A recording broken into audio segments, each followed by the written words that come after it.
Adam Silver just publicly defended Caitlin Clark again, calling her impact on the WNBA remarkable, and praising how she's made the league explode globally. And the reactions from certain players and fans are absolutely unhinged. Silver isn't holding back on acknowledging who actually drives the money in women's basketball, and that truth is making some people very, very uncomfortable right now. Before we break down exactly what Adam Silver said and why it's causing absolute chaos, tell me in the comments. Do you think Adam Silver is right to publicly acknowledge Caitlin's impact, or should he pretend all players contribute equally? Because his honesty is exposing some uncomfortable truths about the WNBA. Fans. Now, they don't like the fact that the fans will point out that, hey, Caitlin Clark outdraws everybody else in the league by a wide margin when it comes to ratings, attendance, gate revenue. You know, how much people are willing to pay. In other words, they're willing to pay up higher than face value for ticket prices. You don't see like $6 tickets or whatever it was to go see an Angel Reese game. No, people are paying $100 or more in a lot of cases to see Caitlin Clark play. Arenas all over the country switch to NBA arenas. And it's like, oh crap, we gotta size up for Caitlin Clark's trip to town. All right, so Adam Silver, the NBA commissioner who also oversees the WNBA, just came out and said what everyone with functioning eyeballs already knows. Caitlin Clark is the reason the WNBA is experiencing unprecedented growth. And predictably, certain players and fans are losing their absolute minds over this acknowledgement of basic reality. Because apparently, stating observable facts is now controversial in women's basketball. Let's start with what Adam Silver actually said, because his comments are pretty direct and impossible to misinterpret. He said, Caitlin Clark set the world on fire, not just this community. She's brought so much attention to the entire league. People are seeing how deep this league is, how good the quality of basketball is. That's the commissioner of the league, acknowledging that one player has fundamentally changed the visibility and popularity of the entire WNBA. Not some players, not the collective effort of everyone. One player, Caitlin Clark.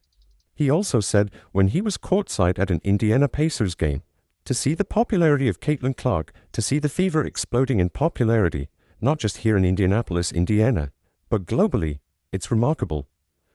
Globally, he said globally, because Caitlin's impact isn't limited to the United States. She's bringing international attention to a league that struggled to get domestic attention for most of its existence. That's the kind of impact that transcends sports. That's cultural phenomenon territory. Now, this isn't the first time Adam Silver has publicly acknowledged Caitlin's importance to the league. Remember when she got left off the Olympic team? Silver said it would have been nice to see her on the floor because there's no question she's one of the most popular players at this point in the world. The ratings demonstrate that, the amount of interest we're seeing in her. He couldn't directly criticize USA Basketball's decision, because that's not his role. But he made it crystal clear that from a business perspective, leaving Caitlin off that team was stupid. And Adam Silver is the commissioner of the NBA. I can't stand Adam Silver. I'm not going to lie to you. I think he's ruined the NBA. But on this Caitlin Clark thing, I will give him credit. He has awareness. He has awareness. He got awareness on politics in the NBA and abolished it. But you still let 2020, 2021, 2022 happen, so that's still not great, and the league and ratings are still trying to recover. Let's get to this. This is comments that Adam Silver made last year when Caitlin Clark was left off the Olympic team.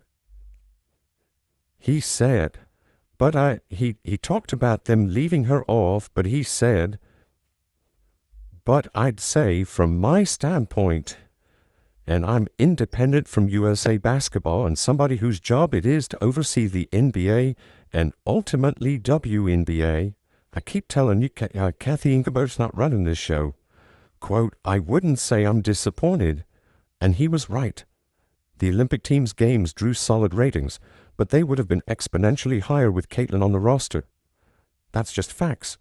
You can argue about whether she deserved to make the team based on basketball merit, but you cannot argue about her drawing power.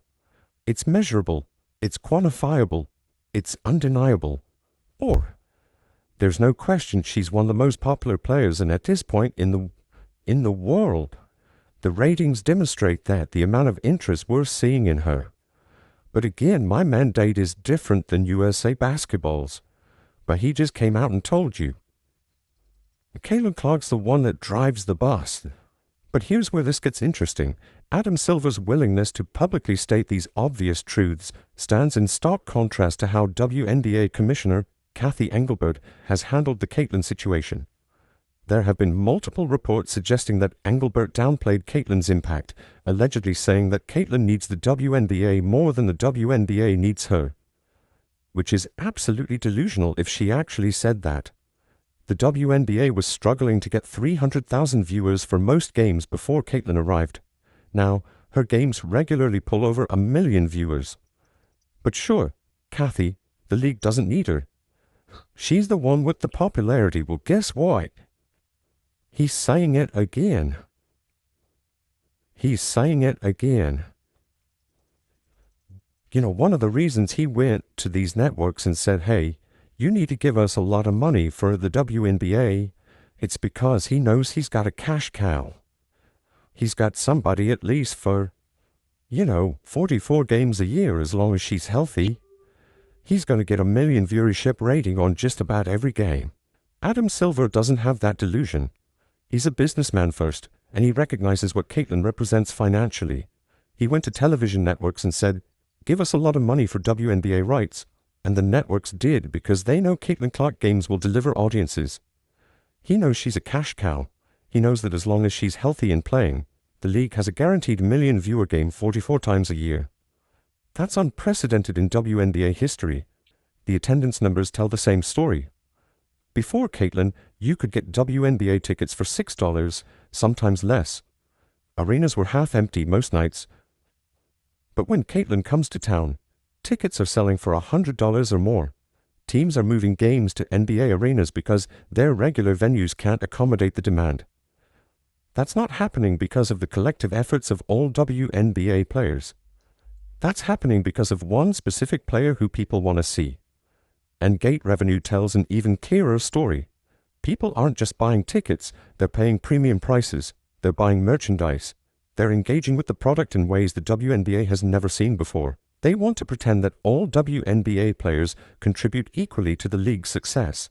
They want to believe that the rising tide is lifting all boats equally, when in reality, Caitlin is the tide.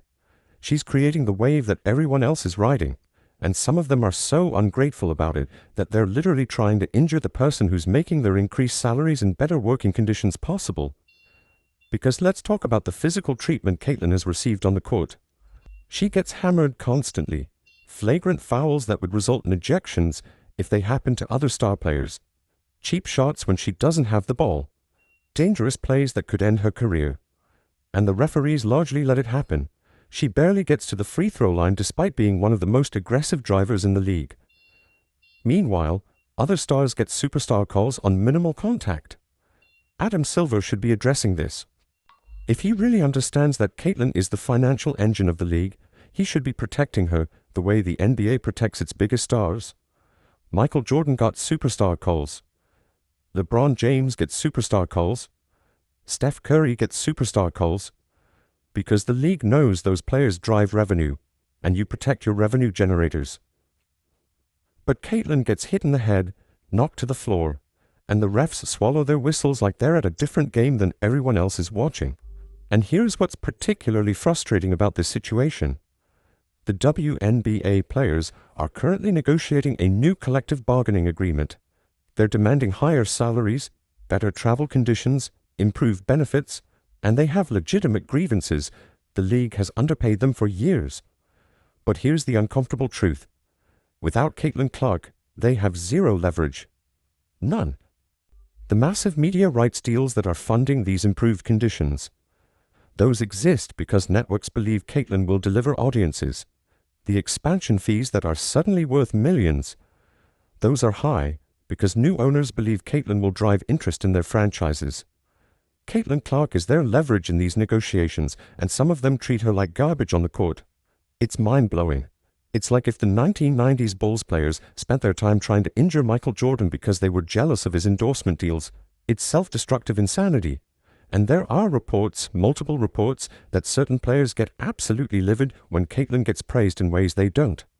Angel Reese specifically has been mentioned in numerous reports as being jealous of the attention Caitlin receives. Which is just sad, honestly, because Angel is a good player in her own right. She's a double-double machine. She's elite on the boards. She has a role in this league. But she's not Caitlin Clark. Nobody is Caitlin Clark. And getting mad about that is like getting mad at gravity. It's just reality. Adam Silver compared Caitlin's impact to Magic Johnson and Larry Bird saving the NBA in the 1980s. That league was struggling before they arrived. Games were being broadcast on tape delay. Arenas were empty. The NBA was on the verge of irrelevance. Then Magic and Larry showed up, created a rivalry that captivated the nation, and suddenly basketball mattered again. Then Michael Jordan arrived and took it to an entirely different stratosphere. That's the comparison Silver is making. Caitlin is Magic, and Larry combined with the individual drawing power of Jordan and the shooting ability of Steph Curry. That's not hyperbole. That's an accurate assessment of her impact on women's basketball. She's a generational talent with generational appeal, who showed up at exactly the right moment when social media and streaming could amplify her reach in ways previous generations couldn't achieve. The global aspect of her popularity cannot be overstated either. International fans are watching WNBA games because of Caitlin. Markets that never cared about women's basketball are suddenly paying attention. That's why Silver used the word globally when describing her impact. Because it's not just American audiences, it's worldwide. And that kind of international appeal is exactly what the WNBA has been trying to cultivate for decades without success. Until Caitlin. Now, some people will argue that giving Caitlin credit for the league's growth diminishes the contributions of other players. And on some level, that's a fair concern. There are excellent players in the WNBA who have been putting in work for years, building the foundation that Caitlin is now elevating. A'ja Wilson is a phenomenal talent. Breanna Stewart is incredible. Sabrina Ionescu is elite. These players deserve recognition for their excellence. But here's the thing. You can acknowledge their talent while also acknowledging that Caitlin is operating on a different level in terms of popular appeal. Those things aren't mutually exclusive. A'ja Wilson is a better defender than Caitlin. Breanna Stewart might be more complete as an all-around player. But neither of them moves the needle the way Caitlin does. That's not an insult to them. That's just recognizing that cultural phenomena don't happen often, and when they do, they change everything. Michael Jordan was the best player of his era, but he was also a cultural icon in ways that other great players of his time weren't. Charles Barkley was amazing. Karl Malone was incredible. But neither of them was Michael Jordan in terms of global impact. And nobody sane argued that acknowledging Jordan's unique appeal was disrespectful to Barkley or Malone. It was just reality. That's the situation with Caitlin. She's not necessarily the best all-around player in the WNBA right now. She might not be the best defender. She might not be the most efficient scorer, but she is absolutely, unquestionably the most impactful player in terms of growing the league's audience and revenue. And Adam Silver is simply acknowledging that reality.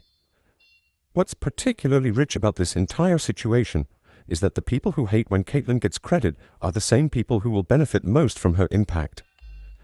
The increased media rights money, that's funding higher salaries for everyone. The better travel conditions, that's happening because the league has more revenue thanks to Caitlin. The expansion teams, those are paying premium fees because new owners believe Caitlin makes the investment worthwhile. Everyone in the WNBA is better off because of Caitlin Clark, whether they want to admit it or not. And after the new CBA gets finalized, after players secure better salaries and conditions, it's going to be fascinating to see if their treatment of Caitlin changes. Because right now, they're literally headhunting the person who's making their improved circumstances possible. They're endangering the golden goose. They're sawing off the branch they're sitting on. Pick your metaphor. The point is, it's incredibly short-sighted and self-destructive. Adam Silver should be doing more to protect Caitlin on the court. If he really understands her value to the league, he should be instructing referees to protect her the way NBA refs protect that league's stars. He should be calling team owners and front offices and making it clear that dangerous plays against Caitlin will result in serious suspensions. Because right now, players know they can get away with hitting Caitlin without consequences. That needs to change. The contrast between how Silver talks about Caitlin publicly and how the league actually protects her on the court is stark. He praises her impact. He acknowledges her importance. He tells television networks she's worth billions. But then players can smack her in the head and get a common foul or no call at all. That disconnect needs to be addressed. If Caitlin had the same whistle that A'ja Wilson gets, she'd average 30 points per game. She shoots 90% from the free throw line. She's an aggressive driver who attacks the basket constantly. If she got calls proportional to the contact she receives, she'd be at the line 20 times a game. But instead, she barely gets there because refs have apparently decided that the same standards don't apply to her. That's not just unfair to Caitlin, it's bad business for the league.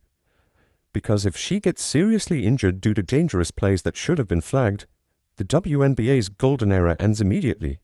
The ratings crash, the attendance drops, the revenue decreases.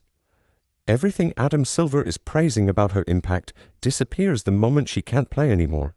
So protecting her isn't just the right thing to do morally, it's the smart thing to do financially. So there you have it. Adam Silver keeps publicly acknowledging what everyone already knows. Caitlin Clark is the reason the WNBA is thriving. Do you think he's right to be this direct about it?